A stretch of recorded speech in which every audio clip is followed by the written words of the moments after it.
ચાલો એક મજાની વાર્તાથી સમજીએ કે ઇન્દ્રધનુષ પાછળનું વિજ્ઞાન શું છે. વરસાદ પછી જંગલના આકાશમાં એક સુંદર ઇન્દ્રધનુષ દેખાયું. બધા પ્રાણીઓ બસ જોતા જ રહી ગયા. આટલું સુંદર દૃશ્ય જોઈને તો બધા જ પ્રાણીઓ એકદમ નવાઈ પામી ગયા. ત્યારે જ શેરુ સિંઘે એ સવાલ પૂછ્યો જે ખરેખર બધાના મનમાં હતો. અને પછી બુદ્ધિશાળી કાચબો ધીમે ધીમે આગળ આવ્યો, જાણે એને જવાબ ખબર હોય. કાચબાએ સમજાવ્યું કે આ કોઈ જાદુ નથી, પણ વિજ્ઞાનનો એક નાનો ચમત્કાર છે. જ્યારે સૂરજનો પ્રકાશ વરસાદના ટીપામાંથી પસાર થાય ત્યારે જ એ 7 રંગોમાં વહેંચાઈ જાય છે.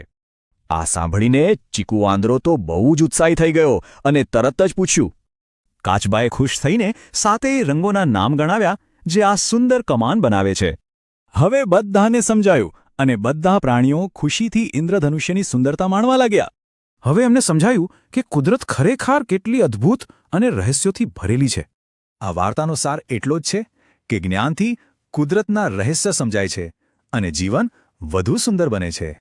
હવે એ વિચારવા જેવું છે કે કુદરતનું બીજું કયું રહસ્ય આપણને આકર્ષિત કરે છે.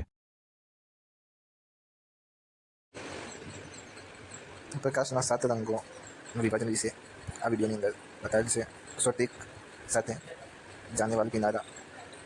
જા એટલે જાંબલી, ને એટલે નીલો, વા એટલે વાદળી, લી એટલે લીલો, પી એટલે પીલો, ના એટલે નારંગી, રા એટલે રાતો. આ 7 રંગનું સ્વતિક છે જાનેવાલ કિનારા.